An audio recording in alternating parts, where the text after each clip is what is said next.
नमस्कार दोस्तों। जैसा कि आप जानते हैं कि इस वक्त दिल्ली में सीजेपी के प्रोटेस्ट चल रहे हैं और इसी बीच दिल्ली पुलिस की तरफ से एक प्रेस रिलीज होती है और जिसमें बाकायदा आईबीपीएस का नाम लिया जाता है। तो साथियों, क्या है वो प्रेस रिलीज, उसका एक एक पॉइंट जानेंगे और दिल्ली पुलिस का क्या कनेक्शन है बैंकिंग के एस्पिरेंट के साथ, दिल्ली पुलिस ने क्या कहा है आईबीपीएस के बारे में, उस पर भी चर्चा करेंगे। तो साथियों, ये आप देखेंगे दिल्ली पुलिस ने लिया आईबीपीएस पर एक बड़ा एक्शन। क्या है वो बड़ा एक्शन? तो ये इस ऑफिशियल प्रेस रिलीज के थ्रू पता चलता है। राजीव रंजन आईपीएस हैं, additional commissioner of police public relation officer Delhi.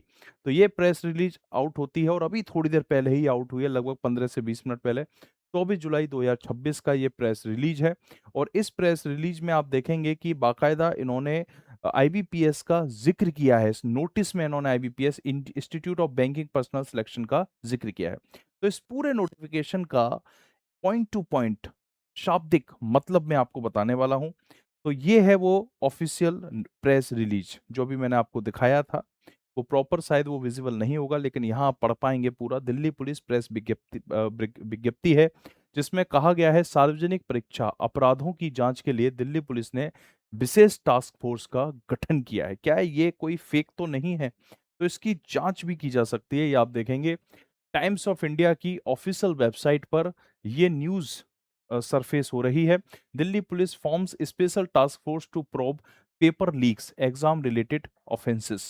तो इन्होंने ये क्लियर कर दिया है कि भाई पुलिस आयुक्त दिल्ली के अनुमोदन से सार्वजनिक परीक्षा अनुचित साधनों की रोकथाम अधिनियम 2024, ठीक है, तो ये जो पेपर आउट वगैरह हो जाते हैं तो इसको लेकर पेपर लीक और अन्य परीक्षा संबंधी अपराधों की जांच करने के लिए दिल्ली पुलिस की अपराध शाखा क्राइम ब्रांच के भीतर एक विशेष टास्क फोर्स का गठन किया गया है ना।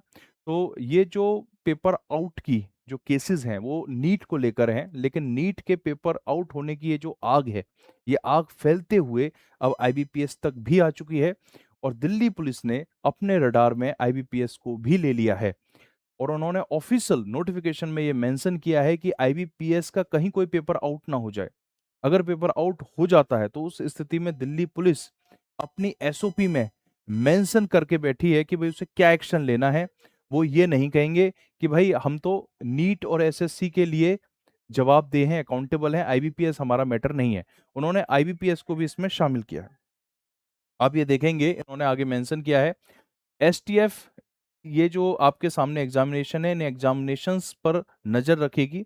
संघ लोक सेवा आयोग यूपीएससी के cases, staff selection commission, railway भर्ती board, RRB stands for railway भर्ती बोर्ड, और बैंकिंग कार्मिक चयन संस्थान यानी आईबीपीएस पर भी ये नजर रखेंगे। कर्मचारियों की भर्ती के लिए केंद्र सरकार के मंत्रालय, विभाग और उनके संबंध या अधीनस्थ कार्यालय, ठीक है, जो आप देखते हैं कि केंद्र सरकार के जो अलग अलग मिनिस्ट्रीज हैं, ठीक है, उन उनसे रिलेटेड जो कार्यालय हैं, ऑफिसेज हैं, उनको देखेगी।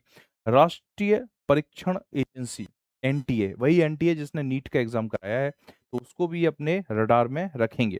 आगे कहते हैं, कोई अन्य प्राधिकरण जिसे समय समय पर केंद्र सरकार द्वारा सूचित किया जा सकता है तो वो इसमें प्लस माइनस कर सकते हैं, ये इन्होंने इस नोटिस में पॉइंट दिया है। आगे कहते हैं कि जांच के अलावा एसटीएफ अभियोजन एजेंसियों के साथ प्रभावी समन्वय सुनिश्चित करेगी। सिर्फ ऐसा नहीं है कि जांच ही करेगी, जांच के अलावा भी इन्होंने लिखा है, in addition to investigation the STF will ensure effective coordination with the prosecuting agencies to facilitate expeditious prosecution to ensure that trials in such cases are conducted on day by day basis. तो Delhi police अगर कहीं कोई धांधली पाई जाती है तो सिर्फ Delhi police जो है इन एजेंसीज पर नजर ही नहीं रखेगी। अगर कल को कोई इशू आता है, किसी एजेंसी कोई मतलब पेपर आउट का या ऐसा कोई इशू आता है, तो दिल्ली पुलिस डायरेक्ट उसमें इन्वॉल्व होगी और कोशिश करेगी कि डे बाई डे कोर्ट के थ्रू, ये जो फास्ट ट्रैक कोर्ट की बात अभी हाल फिलहाल मोदी जी ने की है, तो उसके तहत जो प्रॉब्लम है वो as soon as possible solve हो, केस सॉल्व हो जाए। आगे कहते हैं कि जो एसटीएफ बनाया गया है, ठीक है, इसका नेतृत्व, इसकी लीडरशिप किसके पास है? डीसीपी, जो कि क्राइम ब्रांच से रिलेटेड है दिल्ली पुलिस, वो इसको डायरेक्ट लीड करेंगे। विशेष पुलिस आयुक्त स्पेशल सीपी अपराध शाखा, ठीक है, उनका पूरा जो एक कोऑर्डिनेशन है, एडमिनिस्ट्रेटिव कंट्रोल है, तो वो सारा उन्हीं के पास रहेगा। तो इस तरह से एक ऑफिशियल रिलीज आया है। अगर आप एक बैंकिंग एस्पिरेंट है तो आपको इस नोटिस से खुश होना चाहिए। देखिए, आईबीपीएस की अगर मैं बात करूं तो आपने बैंकिंग में पेपर आउट जैसी चीजें सुनी नहीं है, है ना। बैंक बहुत नीट एंड क्लीन एग्जाम कराने के लिए जाना जाता है ऑनलाइन एग्ज़ाम होता है, कंप्यूटर बेस्ड टेस्ट होता है इसका। तो ऐसे में एक और सिक्योरिटी की लेयर दिल्ली पुलिस की तरफ से आ चुकी है। तो एज अ बैंकिंग एस्पिरेंट आपको खुश होना चाहिए कि आपका पेपर तो वैसे ही आउट नहीं होता, आपके पेपर में वैसे ही कहीं कोई इशू नहीं होता। अब अगर 0.01% भी अगर कहीं कोई चांस था, तो वो भी खत्म हो चुका है। अब दिल्ली पुलिस डायरेक्ट आपके आईबीपीएस पर नज़र रखेगी और आप बिल्कुल बेफ़िक्र होकर अपने एग्ज़ाम की तैयारी कर सकते हैं। तो एक पॉज़िटिव न्यूज़ है और आईबीपीएस को लेकर दिल्ली पुलिस का वास्तव में एक बड़ा एक्शन है। क्योंकि ये सोचा जा रहा था, कि जैसे मोदी जी ने बोला अभी हाल-फिलहाल प्राइम मिनिस्टर ने, कि शायद जो फास्ट ट्रैक कोर्ट की बात हो या फिर दिल्ली पुलिस जो जिन एग्ज़ाम्स को अपने रडार पर ले, तो उसमें यूपीएससी जैसे एग्ज़ाम शामिल थे या नीट हो सकता था।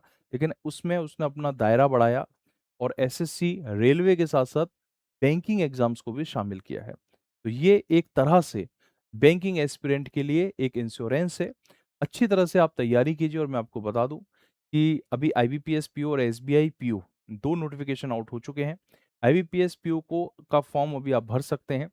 बहुत जल्द आपको एसबीआई क्लर्क नज़र आएगा, आईबीपीएस क्लर्क नज़र आएगा। तो अभी बड़े-बड़े बैंकिंग के जो नोटिफ़िकेशन है ना? जिसमें आईबीपीएस क्लर्क में आपको 15,000 के करीब वैकेंसी दिख सकती है, एसबीआई क्लर्क में आपको 8 से 10,000 वैकेंसीज़ दिख सकती हैं। ग्रामीण बैंक का नोटिफ़िकेशन आना बाकी है। तो इतने बड़े नोटिफ़िकेशन आने से पहले अगर इस तरह की आपको एक अपडेट, एक सूचना पता चलती है, तो ये एक पॉजिटिव संकेत है। तो आप पूरी तल्लीनता के साथ और मजबूती के साथ अपने एग्ज़ाम की तैयारी कीजिए। जहाँ भी अगर 0.01% भी अगर चांस था, कहीं कुछ गड़बड़ का, तो वो भी मुझे लगता है कि अब पूरी तरह से समाप्त हो जाएगा और दिल्ली पुलिस डायरेक्ट नज़र रखेगी आईबीपीएस पर भी। तो इस वीडियो में इतना ही। Thank you. जय हिंद।